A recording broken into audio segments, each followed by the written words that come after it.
fragmented and uneven. Too many young people are locked out of opportunity. Too many skills taught are not the skills the economy needs. Too many institutions are underperforming. Governance failures weaken delivery. Funding models remain unstable. Data is incomplete. The system is not coherent enough to guarantee the return on investment that South Africa expects. After 3 decades of transformation, 10 years since fees must fall, and 20 years since our universities and colleges were merged, we must admit that progress, great as it has been, has also been uneven. We must learn from the past.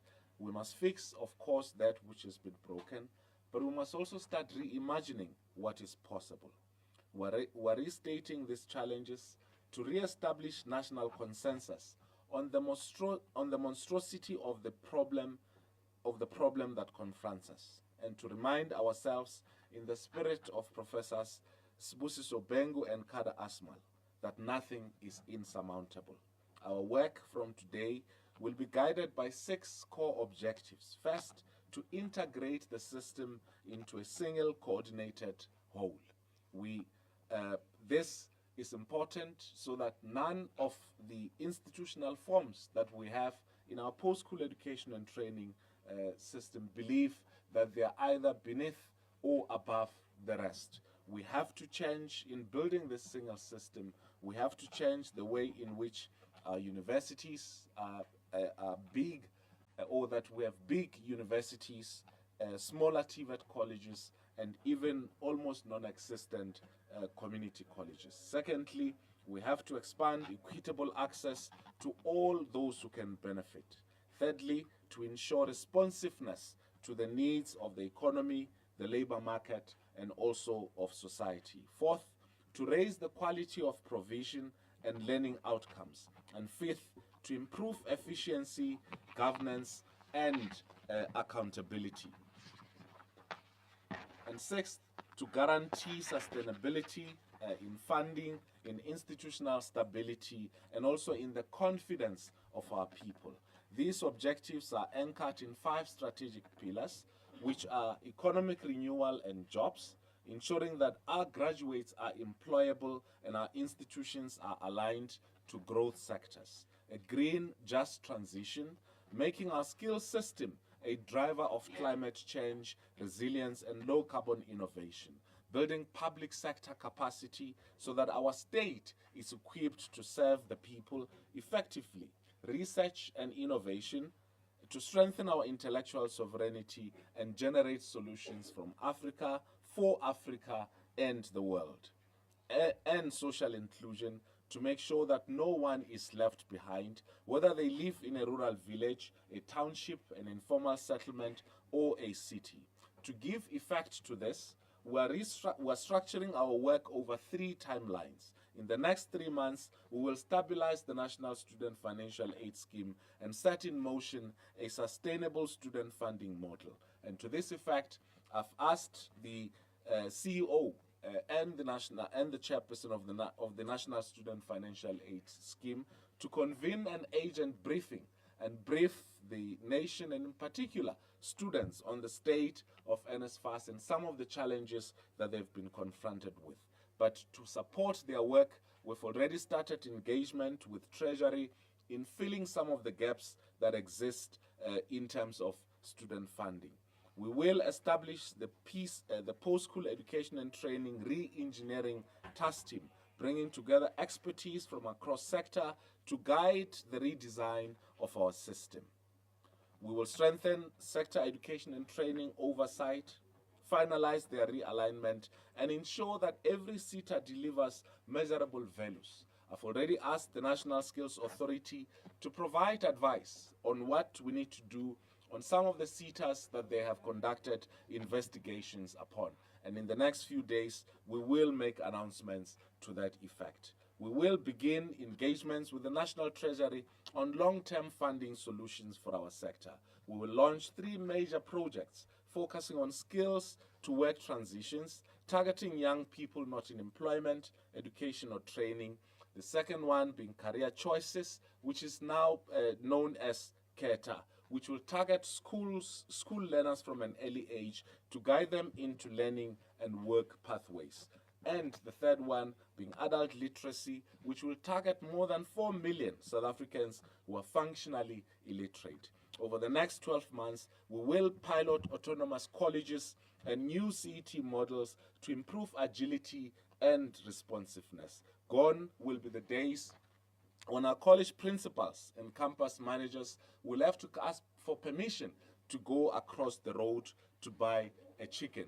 We want to give them power and authority, but also in a monitored and controlled environment as a pilot, so that ultimately when we hand over some level of autonomy to college principals and TVET college principals, we know that we already know what they are able to achieve with this. We will review the CT landscape to ensure that it plays a meaningful role in community development. This sector represents one of the most important potential for our post-school education and training sector, from programs as short as 120 hours to programs as long as a year or more, helping communities be equipped with basic skills that they will need to navigate day-to-day life, and even to transition into TVET colleges and into universities.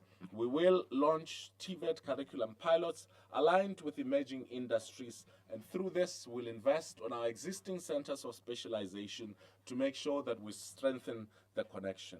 We will establish a PSET database to improve planning and accountability. And I know that some of you have been concerned at home around students or young people who stays within the CETA system and also who stays within the PSET system precisely because of the income that some of them may be getting from this. The intention of the database will not be to exclude any of the young people or students who want to benefit from the skills program, but to ensure that none of them receive the same training more than once. We will establish, or as I said, we'll begin the rollout of the National Senior Certificate for adults as an alternative pathway for school leavers, and these will be provided for in our community colleges. We will complete legislative reviews addressing gaps and contradictions that undermine the system. And to this effect, we've already indicated to actors within the system across the board to look forward to engaging with them qualitatively on the pieces of legislation amendments that we'll be instituting. And of course, details towards this will be made in the next few days. We'll also accelerate infrastructure upgrades and ensure campus safety across the system. In this regard, we will work together with various other government departments to make sure that our infrastructure is sound and conducive for learning and teaching. Over the next 4 years, we'll fully implement a sustainable student funding model. We'll consolidate CETA, National Skills Fund, and CET reform. And I know that many of you have been concerned about some of the things that have been happening in the National Skills Fund.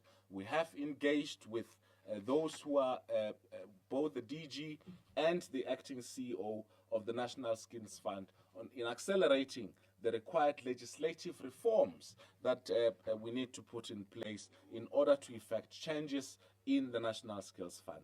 We will drive digital learning across the system because we believe this represents a huge potential in opening access for millions of young people into the sector. We'll institutionalize career guidance and lifelong learning pathways from school to work to retirement. This is a sector that should take care for everyone from when they enter schooling in their first year to ultimately when they exit or even when they retire, in whatever form or shapes of skill that they may be needing. We'll deepen research and innovation and capacity, strengthen our partnerships with industry, and also expand our presence on the continent and globally. And we'll ensure that our system as a whole delivers a clear and measurable return on the public investment it received. it receives. The 3 flagship programs we announced today will be the spearhead of our renewal. Skills to Work Transitions will connect young people who are out of work and education to structured training and work opportunities with clear pathways to employment or entrepreneurship. Career choices will ensure that every learner from primary school onwards is exposed to the full range of career options and guided to choose study and work pathways that match their interests, talents, and the needs of the economy. Literacy for Empowerment will tackle one of the greatest barriers for full participation in our democracy and our economy, the inability to read, to write, and comprehend at a functional level by mobilizing institutions, communities, and technology to reach every adult who need it. To secure the future of our system, we'll set up a multi-sectoral task team to review and consolidate 3 decades of policy and legislative reforms. This task team will learn from the crisis and forced transformations, the Fees Must Fall movement, to institutional measures, and will help chart a deliberate, planned transformation for the next generation. The aim is simple: to build a single, coherent, and high-performing post-school education and training system that is fit for purpose in a changing world. We know that none of this can be done by government alone. We will build a broad national compact for skills and knowledge. We will work with students, staff, labor, business, civil society, and communities. We'll build partnerships that are transparent, that are accountable, and focus on delivery. And we will take this compact to higher education, to a higher education national convention that will convene sometime next year, where the sector and society will set the long-term direction. We have listened, we have understood, and now we act. We will reimagine and re-engineer our post-school education and training system for a changing world. We'll fix that which is broken, but it will also strengthen what works, because we believe that the 30 years since 1994 has been one of the best period for the post-school education and training sector, much better than what our people in general had been subjected to in the past. And we'll build what is missing. We do this because South Africa deserves a system that delivers skills, knowledge, and opportunity for all, and because our future depends on it. Thank you very much for listening.